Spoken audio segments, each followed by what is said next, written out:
Va ora in onda Cultura e Arte con il professore Andrea Rognoni. Buongiorno Andrea, a te la linea. Grazie. Allora oggi scaletta densa per questo contenitore pop, possiamo dire popolare. La parola è un po' equivoca, no? Secondo qualcuno, anche perché qualche partito se ne è appropriato in passato, sia di destra che di sinistra.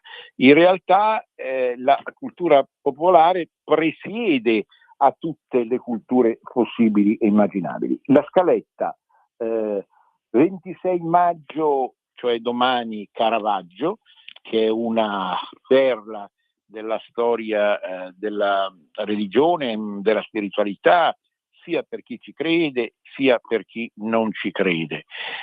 Quindi domani è Caravaggio, la festa che dal 1432, pensate un po', poi capiremo perché, è la prima Madonna apparsa al mondo, o almeno ricordata nel mondo. Poi il 29, quindi qualche giorno dopo, durante la settimana, si arriva, dovrebbe essere venerdì, ecco, si arriva alla festa della Lombardia. Ricordo a tutti, perché non sempre, scusate, l'altro telefonino che sta andando per conto suo. Allora, non sempre tutti i lombardi si ricordano, e tantomeno i lombardi acquisiti, nel senso buono, che sono diventati anche loro facenti parte di 10 milioni di abitanti. Bene, il 29 maggio si festeggia la battaglia di Legnano. Sapete, la battaglia di Legnano è stata esercitata il 29 maggio del 1176 in un clima di forte avversione tra la Lega Lombarda di allora, si chiama proprio così, a scanso di equivoci, la Lega Lombarda, e il Barbarossa, che rappresentava appunto l'imperatore. Adesso ci ritorniamo. Poi vi parlo anche di Sicilia, chiamandola Trinacria Felix, un'isola baciata dal sole, che festeggia due grandi sante durante l'anno, ma non è vero Tertium o Tertia non datur, perché c'è anche Sant'Agata. Le due sante ve le nomino dopo. Infine, perché stavo dimenticando la Romagna nella scaletta, la Romagna in questi giorni è collassata. L'estate anticipata ha portato in Romagna un nugolo impressionante di persone provenienti dalla Lombardia, dal Piemonte, dall'Emilia ovviamente, dall'Umbria e da Roma. È una massa che si è riversata in barba a che cosa? Ai cosiddetti patacca. Ma sei un patacca, si dice, no? Cioè una persona di poca come dire, capacità, che credeva che la Romagna fosse finita. E ovviamente anche non voglio per pudore parlare di quelli che pensano che forti testimonianze viventi di cultura islamica possano affollare in maniera dispettosa tutto quello che è il contesto italiano ed eventualmente teutofono di Romagna. L'ultimo argomento è Alessandra Mussolini, che ha sbancato al Grande Fratello. Una mia riflessione dietro le quinte, perché chi diceva a pensare male a volte ci s'azzecca, nel senso buono, vista la fortuna e il fascino un po' sinistro, ma comunque fascino della trasmissione, facente parte di quella nuova cultura popolare che noi vecchi, usiamo questo termine brutto, disprezziamo, ma che evidentemente oramai è entrata nel sangue di persone che hanno in questo momento 40-50 anni. Benissimo, allora vogliamo cominciare dalla nostra Lombardia, nostra, intendiamoci, plurale maiestatis, parlo di me stesso, però mi rivolgo ad ascoltatori di tout le monde, cioè ascoltatori italiani, ascoltatori che vivono in Europa conoscendo la lingua italiana, mi rivolgo ad ascoltatori che vivono in America, in Asia, in Africa, conoscendo la lingua italiana. Beh, oddio, non abbiamo ancora la potenza di Radio Maria con 5 milioni di ascoltatori contemporaneamente, però abbiate pazienza, ci stiamo lavorando. Allora, cosa vi dicevo? La Lombardia sta vivendo, e di solito vive verso la fine di maggio, si tratta proprio dell'ultima settimana di maggio, con l'entrata nel segno dei gemelli, che trovo personalmente, così battuta molto da cretinetti, aderente alla voglia di curiosare e di fare tipica dei lombardi. Lasciamo perdere i difetti che ci sono. Allora, vogliamo dare un'occhiata? 26 maggio. Ma noi ci troviamo di fronte realmente, come qualcuno ha detto, alla Lourdes italiana. Il 26 maggio del 1432 Maria, o presunta tale,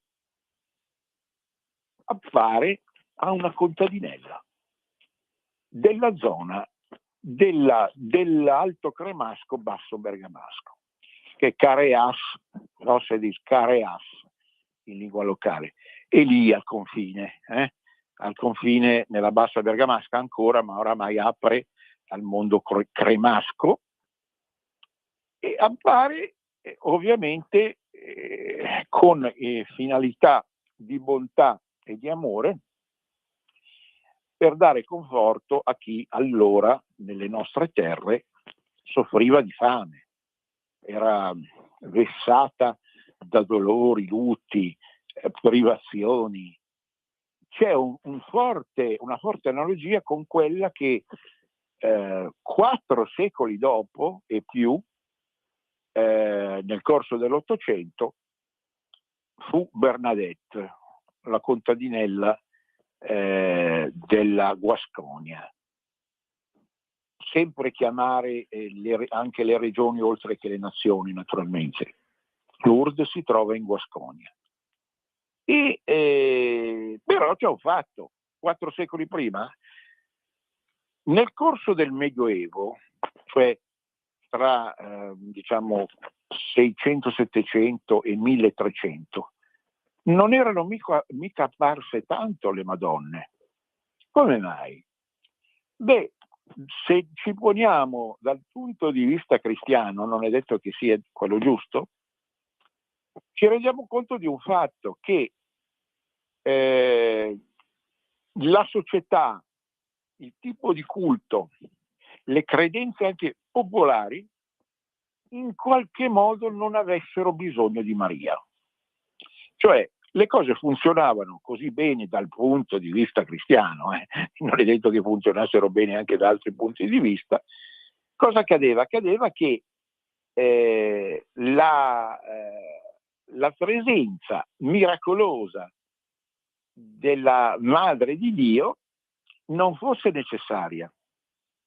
E solo quando nel corso del 400 cominciano a evidenziarsi dei problemi culturali riguardo alla fede, che certamente vengono dall'alto dal punto di vista della cultura dotta, che comincia a abbandonare il latino, e qui do ragione al nostro ministro, anche se avrei da difendere molto le lingue locali, ma non andiamo fuori argomento. Il problema era quello proprio di un inizio di tematiche, sensibilità caratterizzate da una leggera indisponenza verso la fede. Intendiamoci, nelle nostre terre, come altrove in Europa, in quella che viene chiamata pianura padana, e più politicamente Padania, ebbene, era ancora molto forte nel sentire popolare la volontà di aderire a un progetto cristiano. Ma l'arrivo sul palcoscenico di Maria è qualcosa che permette proprio alla parte più genuina del pueblo, cioè la parte più genuina dei nostri progenitori, di risvegliare le coscienze, di ridare fiato a questa necessità di trascendenza. Quindi Caravaggio è l'apparizione di Caravaggio con la famosa fonte che ancora oggi, alla quale ancora oggi ci abbeveriamo in cerca di miracoli. È la prima, è la madre di tutte le apparizioni. Poi verranno nel corso del Settecento, dell'Ottocento, del Novecento, fino a Fatima e a Medjugorje, come la si vuol chiamare, e altri posti, altri luoghi. Ovviamente le ultime apparizioni sono semplicemente dei trucchi da mago Merlino, tanto per essere buoni.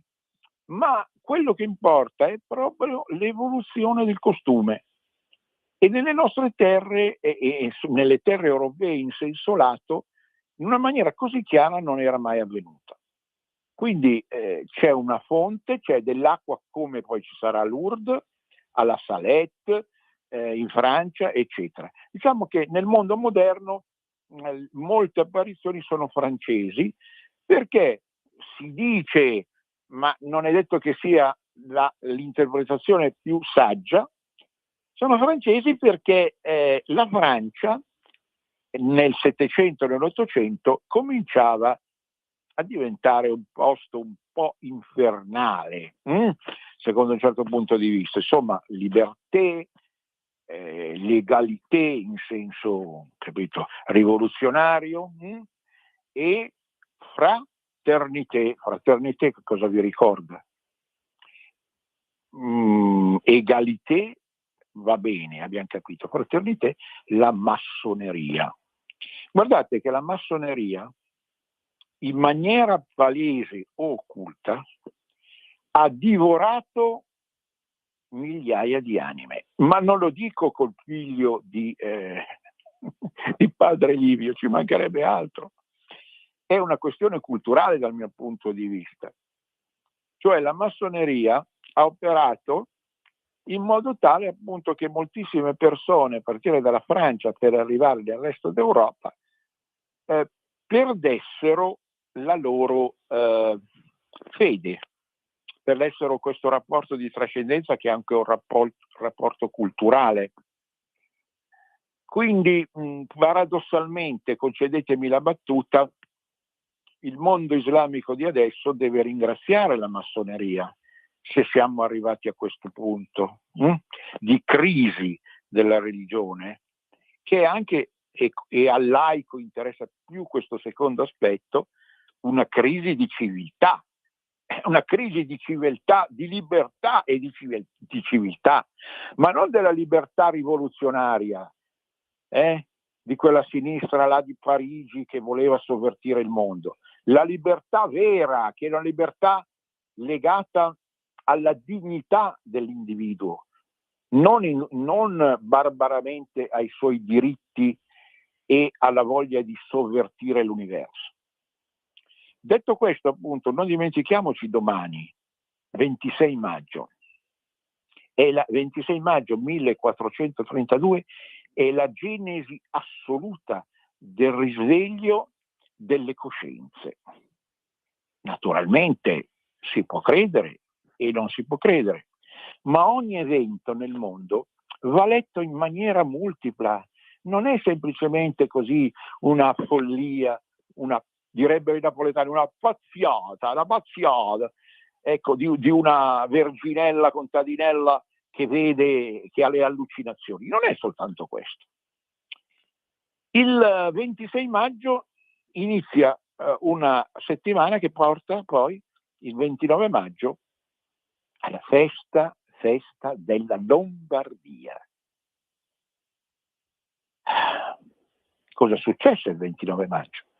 29 maggio 1176, e qui sento un po' borbottare, ma c'è bisogno di tornare qui indietro. Sì, a volte più si torna indietro nel tempo, più si riesce a migliorare il nostro futuro. 29 maggio 1176, battaglia di Legnano, il Carroccio riesce a sopraffare il Barbarossa. Un certo Alberto da Giussano, conducendo la compagnia della morte, guidata musicalmente dalla Martinella, dalla campanella della Martinella, riesce a far fuggire, quindi a distruggere l'esercito dell'imperatore.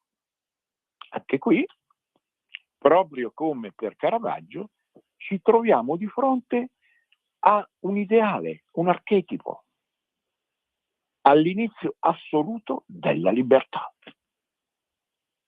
Pensiateci su.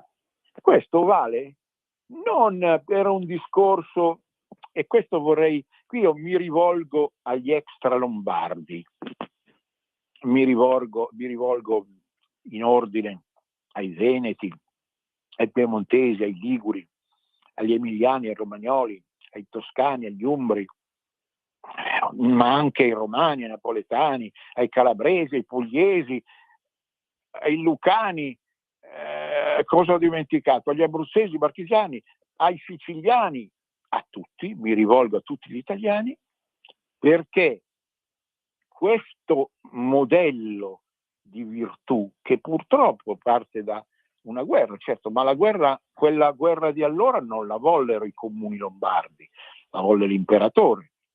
Quindi iniziò l'imperatore a reprimere le libertà. Questa è una festa di libertà che riguarda tutta l'Italia, come aveva capito Carducci, il grande Giosuè Carducci, dimenticato a scuola dai rivoluzionari. I rivoluzionari marxisti hanno voluto distruggere Carducci, non dimentichiamolo, perché Carducci aveva capito che la battaglia di Legnano era la prima grande battaglia per la libertà. Non c'entra il Risorgimento, la questione del Risorgimento è un'altra cosa, può essere collegata da quelli che vogliono forzare la mano, ma è proprio la libertà regionale a fare da battistrada alla libertà di tutta Italia, che è fatta di regioni che, come avevano fatto a Pontida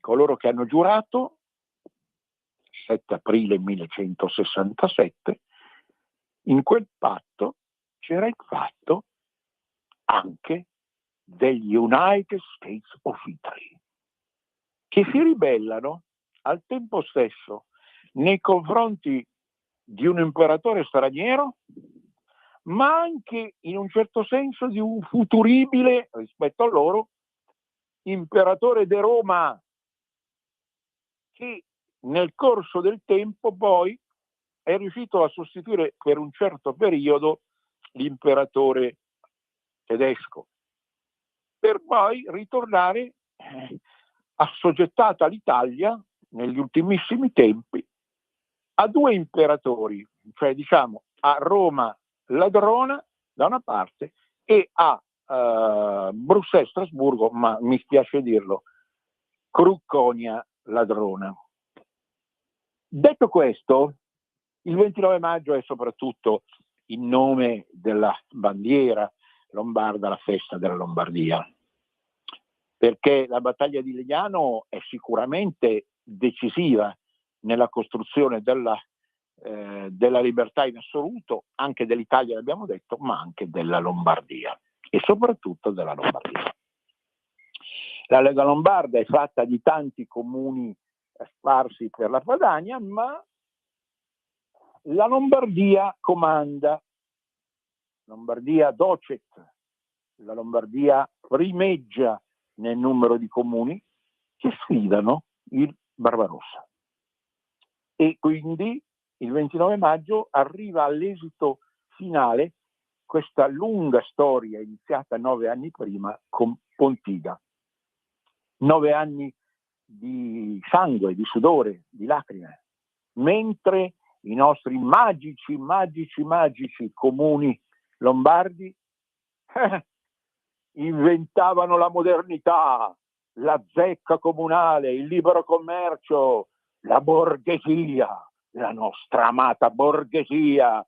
La borghesia, per le sue radici, per la sua storia, non è eversiva, non è rivoluzionaria nel senso negativo, non è sovvertitrice di valori, e in particolare la piccola borghesia, quella che allora in Crema, Como, Varese, Bergamo, Pavia, Lodi, Brescia, Cremona, Mantova si costituiva come abitante del borgo, urgensis, abitante cioè delle porte di entrata ed uscita dalla città.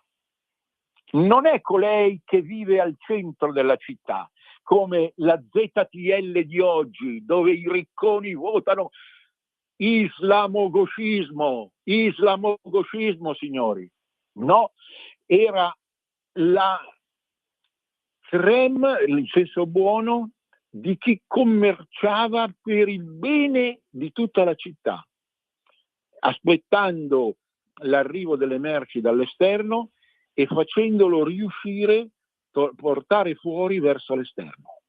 Io non sono fra quelli che pensano che il commercio di allora delle nostre città lombarde contro il Barbarossa fosse un inizio di capitalismo che porterà poi a un eccessivo individualismo, che porterà poi al mondialismo.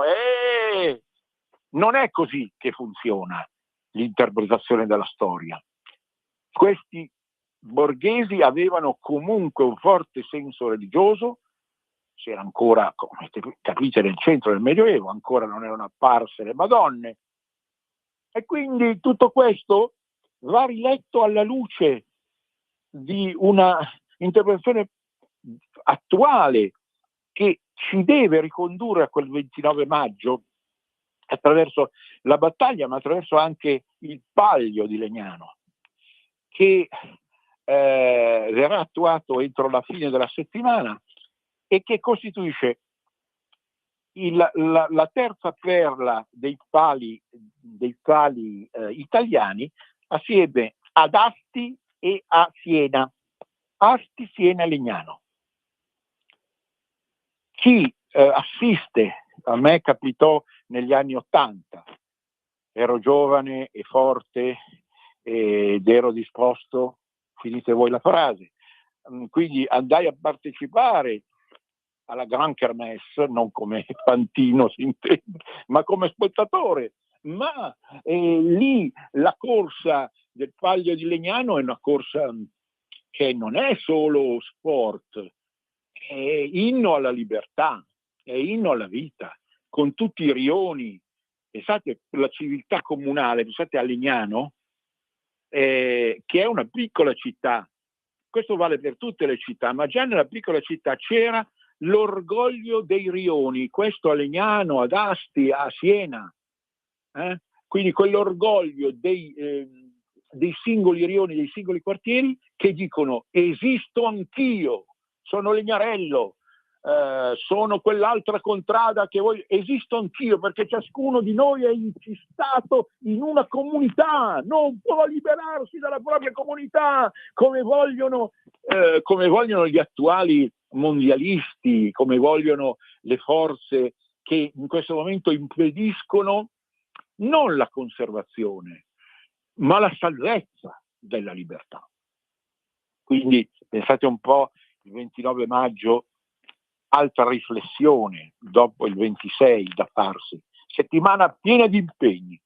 No, non c'è da andare subito dal fiscalista, dal dentista, in questo momento io sono sotto attacco dentale, dunque non c'è bisogno di andare dal, non lo so, dal reggitore di pegni, no? Come volendo imitare gli antichi nostri burgenses. No, semplicemente mettersi a riflettere quei giorni lì sul senso ultimo di quello che stiamo celebrando. Valga, ripeto, per i lombardi, ma valga per tutta l'Italia, valga anche per quella Sicilia a cui adesso arriverò tra un attimo, dopo che verrà celebrata la pubblicità. Ma manca ancora un attimo, voglio chiudere su questa settimana d'oro, che è l'ultima settimana di maggio. Non è spiacevole il fatto che sia scoppiata l'estate, come qualcuno dice, oggi si arriva a 33 gradi, domani a 35. Benissimo, non è l'occasione solo per andare in Romagna, come vi dirò fra poco, o in qualsiasi altra parte marittima d'Italia, ma è l'occasione soprattutto per celebrare ogni nostra regione come palestra di libertà, palestra di virtù, palestra di coscienza, di risveglio effettivo delle coscienze. Quindi Legnano è, pensate anche al nome, no? Legnano, la radice ci riporta al legno, quel legno su cui si costruiscono tutti i nostri beni, affetti. Ovviamente c'è un rapporto anche con l'ambiente che non ha bisogno delle urla isteriche della flottiglia o di Greta Thunberg, non ce n'è bisogno. Quando si ama la propria identità, valga per tutto il pianeta, quando si ama la propria identità, automaticamente si ama anche la natura, automaticamente, perché non si può dimenticare di vivere all'interno di una dimensione naturale che va salvata in nome della propria identità. Quindi sono sicuro che la famosa cementificazione degli anni 60 da Legnano a Monza a Milano o in altri contesti lombardi è un'offesa alla nostra identità, è un'offesa alla nostra libertà, perché effettivamente c'era qualche forza esterna, imperiale, no? Che costringeva a devastare il nostro territorio. Ma questo non perché, capisco anch'io che l'economia ha bisogno di strutture, ma l'eccesso nella struttura abitativa, proprio per ospitare già allora gente che arrivava dal di fuori in maniera massiccia, e la mancanza di viabilità reale e concreta, che ancora oggi soffriamo qui in Lombardia, è la negazione della vera libertà.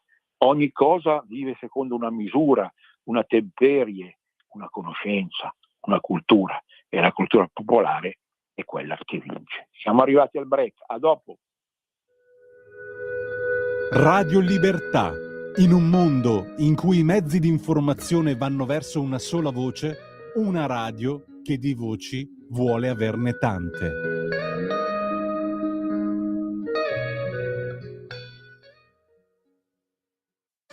Un nuovo modo per sostenere la tua radio. Visita radiolibertà.net. Ti basta un click e potrai versare il tuo contributo volontario direttamente online. Potrai donare con ogni tipo di carta di credito, anche prepagata. Ti aspettiamo online su radiolibertà.net. Sostieni la tua radio con il tuo contributo volontario. Radio Libertà. La tua radio. Diamo voce alla nostra gente. In quanti ti promettono trasparenza, ma alla fine ti ritrovi sempre con la bocca chiusa e non puoi dire quello che pensi? Radio Libertà non ha filtri né censure. Ascolta la gente e parla come la gente. In quanti ti promettono trasparenza, ma alla fine ti ritrovi sempre con la bocca chiusa e non puoi dire quello che pensi. Radio Libertà non ha filtri né censure, ascolta la gente e parla come la gente. Stai ascoltando Radio Libertà, la tua voce libera, senza filtri né censure, la tua radio. Di nuovo a te la linea, Andrea. Grazie Natalia. Vogliamo fare un bel saltone in Sicilia? Ma via! La Sicilia, la terra del sole, la Trinacria, posta nel cuore del Mediterraneo. Poi torneremo in centro-nord con la Romagna. Ma la Sicilia va ricordata. Certamente in Sicilia la stagione estiva è già iniziata in maniera forte, ma non è questo che adesso ci interessa. La Sicilia è una culla di spiritualità. Di Marie non ne sono apparse tante. Adesso anch'io non sono un'enciclopedia, non posso sapere tutto. Non ne sono apparse tante, però abbiamo delle sante eccezionali, è più pugliese, ma lasciamo perdere. Delle sante che hanno profondamente condizionato le feste popolari, le feste del pueblo. Sono fondamentalmente due, con una terza a rompere un po' le scatole. Santa Rosalia di Palermo e Santa Lucia di Siracusa. Poi c'è qualcuno che le vuole vedere eredi di figure pagane. Possibile, specialmente a Siracusa, dove dimorava la ninfa Aretusa. Andate a visitare Siracusa e lì vedrete proprio una strana piscina, sembra una piscina naturale, piena di fiori, di piante. È la culla della ninfa Aretusa, che gli antichi celebravano. Ma poi arrivò Lucia, è una storia lunga, ne abbiamo già parlato, non voglio ritornarci. Quella Lucia che da Siracusa emigrò al nord, nelle terre della Serenissima, e all'estremo nord in Scandinavia, in Svezia. Santa Lucia comunque ha quella culla mediterranea perché è portatrice di luce. Ecco, cioè viene dal sud perché a sud c'è la luce, ma non è una luce politica, una luce culturale, è una luce spirituale che arrivando da sud irrora tutto il nord, che ne diventa poi portavoce reale. E questo non dobbiamo mai dimenticarlo.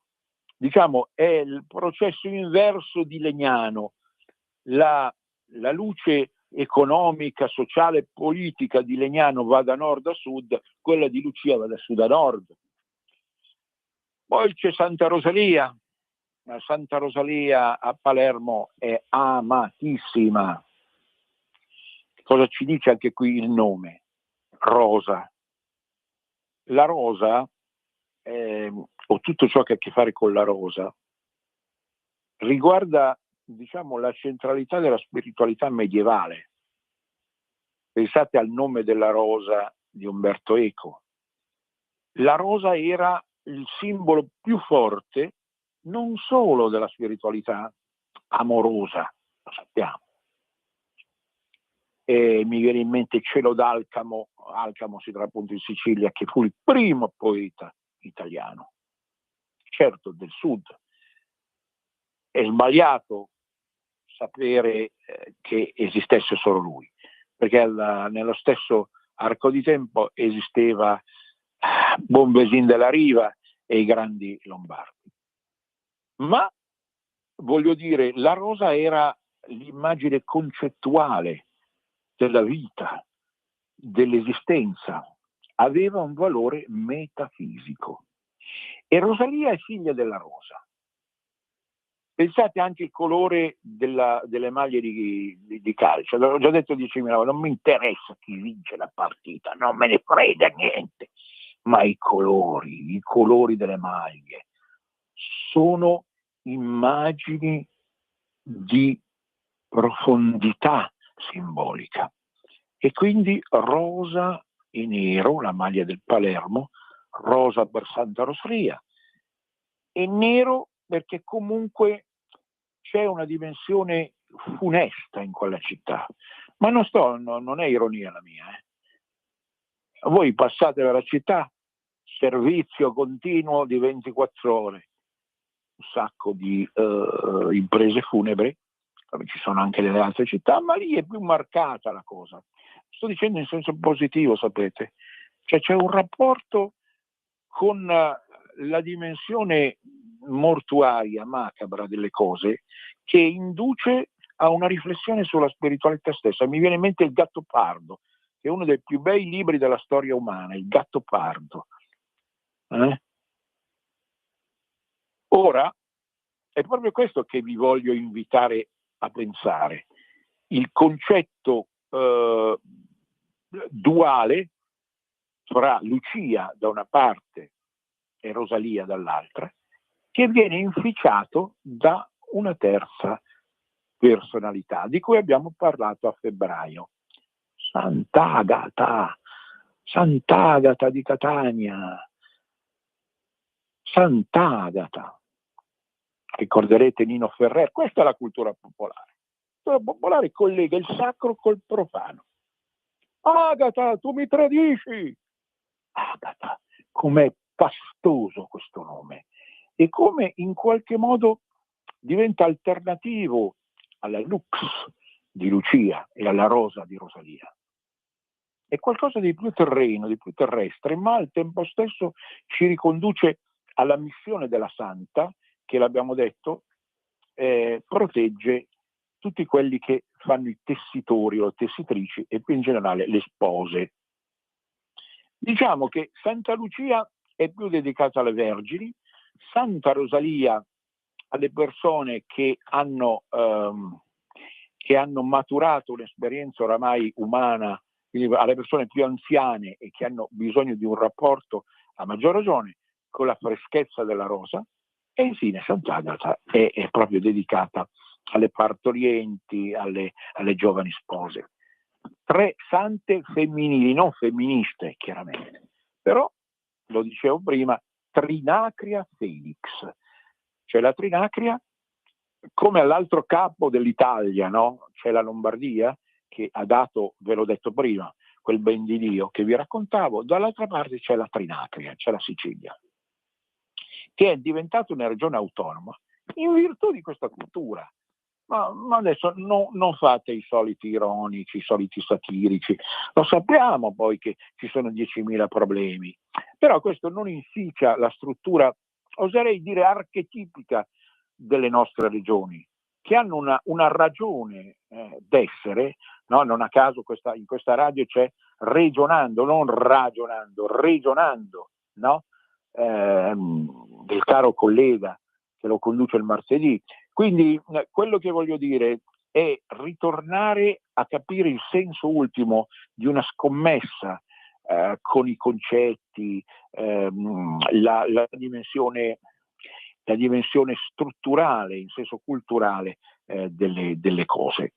Quindi Trinacria Felix, che si compone, e qui il mese di maggio, dove non vede nessuna delle spiritualità appena elencate, ma dove in un certo senso riassume, le riassume tutte e tre, in vista certo di quella che è l'apoteosi di luglio, la festa centrale di luglio per Palermo, che arriva nella capitale, rosa nero.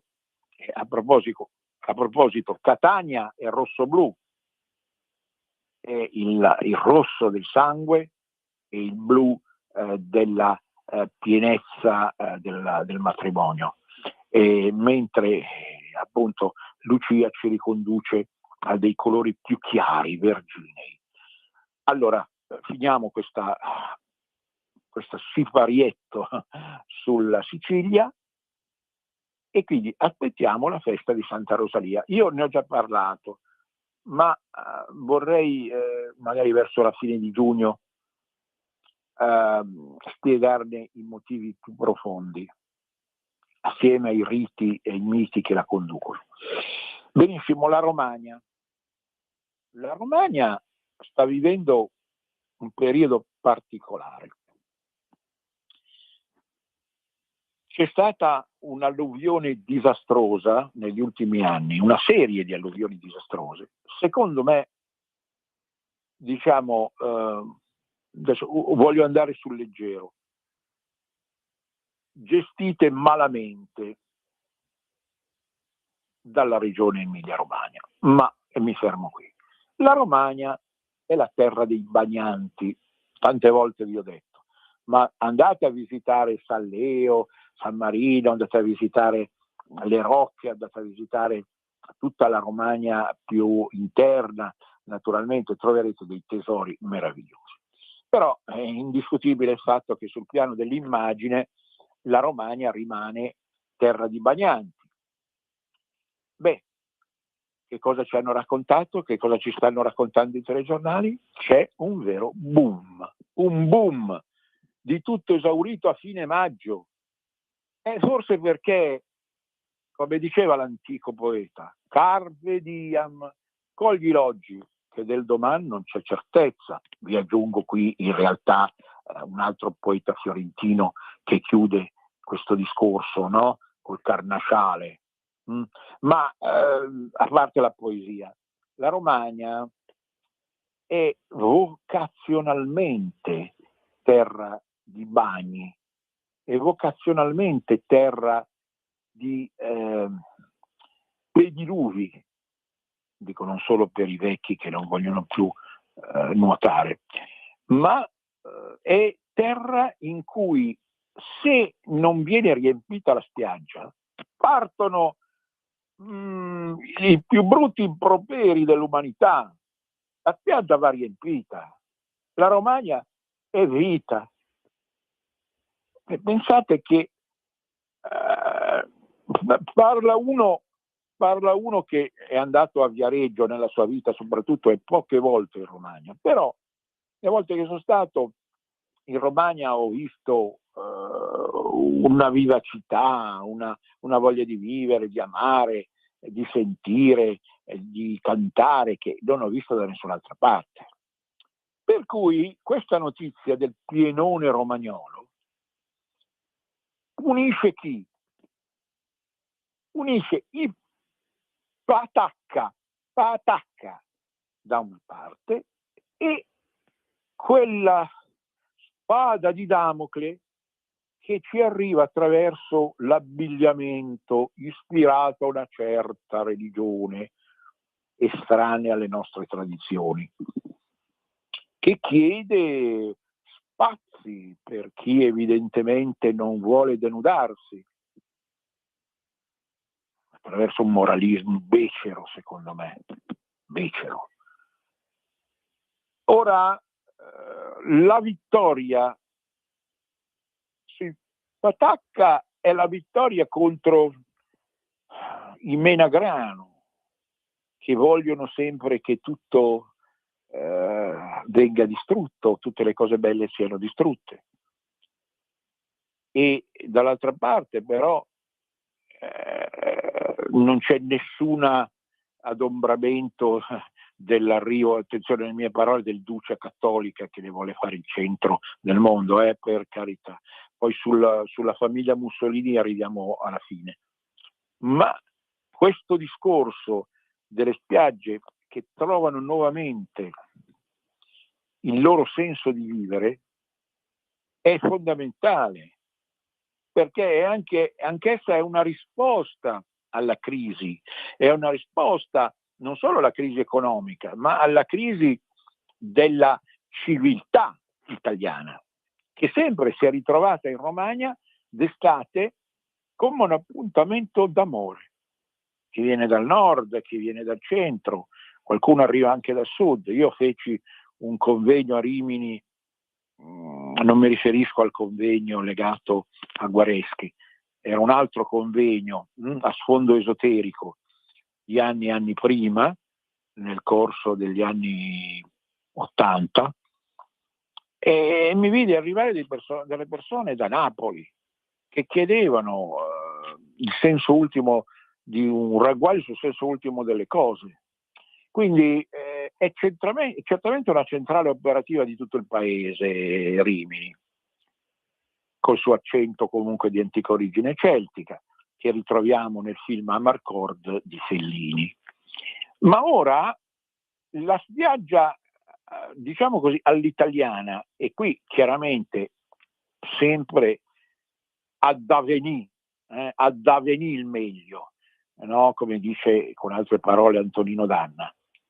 Ad avvenire il meglio perché noi aspettiamo un'Italia federale, un'Italia realmente fatta di quelle componenti popolari, regionali, che fanno il nervo stesso della nostra nazione.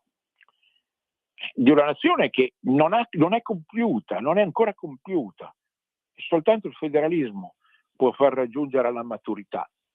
Quindi la Romagna risponde in questa maniera alla grande a questa voglia di tornare a vivere. Pensate un po'. Certo, voi direte, ma i canoni sono ancora quelli consumistici, sono in fondo ancora quelli mondialistici. Può darsi. Però in questo momento cupo, in cui sinistri attentati proprio, come dire, rendono fetida la regione dell'Emilia e della Romagna, proprio in questo momento c'è bisogno di una risposta che deve essere certamente una risposta popolare di centrodestra, come suggerisce dal noto social Robby Giusti. Seguitelo, Robby Giusti di Modena. Questa è una risposta popolare di destra. Ma anche questa risposta, secondo me, di affollare le spiagge della regione in maniera tale, appunto, di dire: questa è la nostra civiltà, nel bene e nel male. Noi siamo fatti così, non vogliamo nessuno che rompa questo equilibrio. Nessuno. Ecco, Legnano che ritorna. Quindi vi raccomando una riflessione anche su questo. Chiudiamo con quella che viene considerata una cultura televisiva fatta di format importati dall'estero, sì, può darsi, è vero. Però, come suggeriva un certo Colombo, oggi come oggi anche questa è cultura popolare.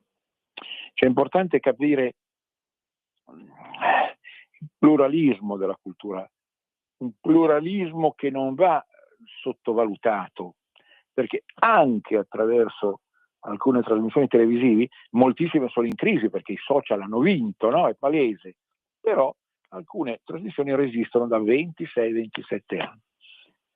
Il Grande Fratello è stato vinto da Alessandra Mussolini. Oibò, Mussolini? Ma che cognome è questo qua? Strano, mai sentito. Mussolini. Oh, sì, sarebbe la nipote del... C'è un giro complesso che non vi voglio illustrare perché non è cultura popolare, ma che ci riporta al duce. Ora, c'è un grande sospetto, ma non è cattiveria la mia, che quello che va via dalla porta ritorna dalla finestra. Mi avete capito? Cioè, noi siamo in epoca di antifascismo 2.0, una cosa che è peggio della più indigesta peperonata.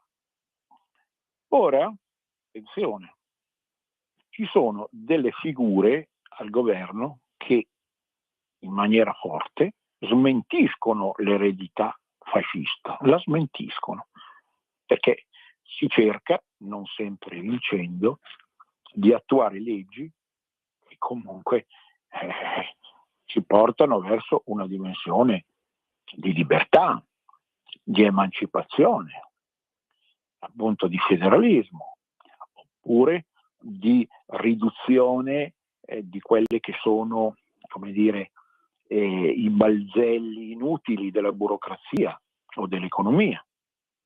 Tutte cose che vanno secondo una certa linea. Eppure ancora si parla di fascismo strisciante. Ma chi vince le trasmissioni? Chi vince una trasmissione pop del XXI secolo? Una che porta quel nome lì. Mi dà molto da pensare sta cosa. Molto, ma molto da pensare. E non credo al caso, l'ho già detto, a soluzioni fortuite.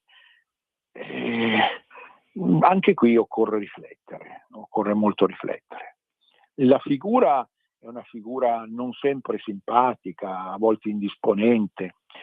La fine della trasmissione è stata contrassegnata da un litigio furioso con Antonella Elia, fatte fuori tutte le altre donne oramai, come avevamo detto, e uomini che hanno partecipato al grande, e lei si è riuscita a imporre. Allora, cosa può significare questo? Che c'è una parte della cultura popolare che è ancora ancorata a delle figure forti, a delle figure che riescono a imporsi rispetto agli altri, laddove altri compartecipanti della kermesse hanno perso proprio perché miti dolci comprensivi.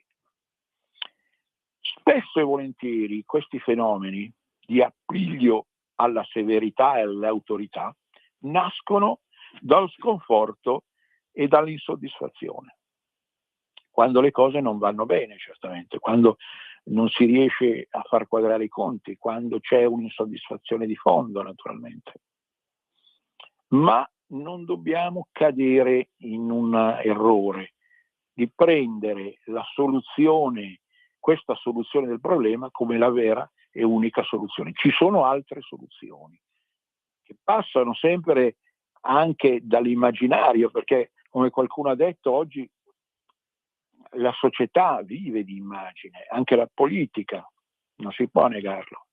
Però appunto bisogna capire meglio quali sono i termini di questo dinamismo che contraddistingue le masse, come avrebbe detto Elias Canetti, un grande autore da non dimenticare mai della storia culturale e letteraria europea.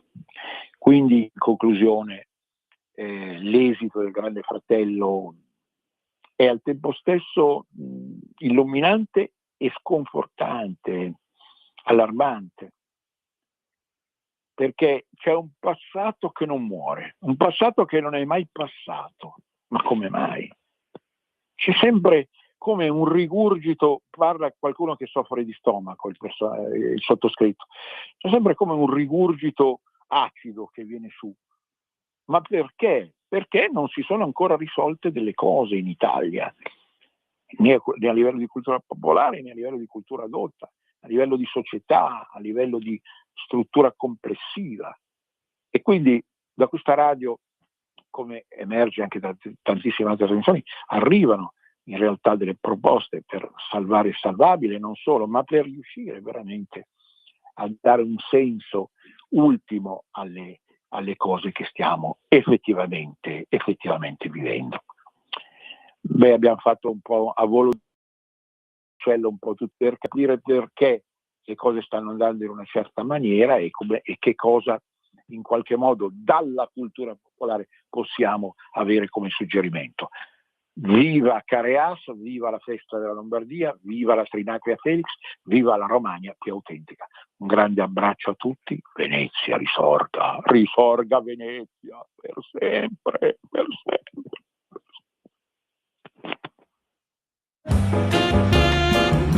Avete ascoltato Cultura e Arte con il professor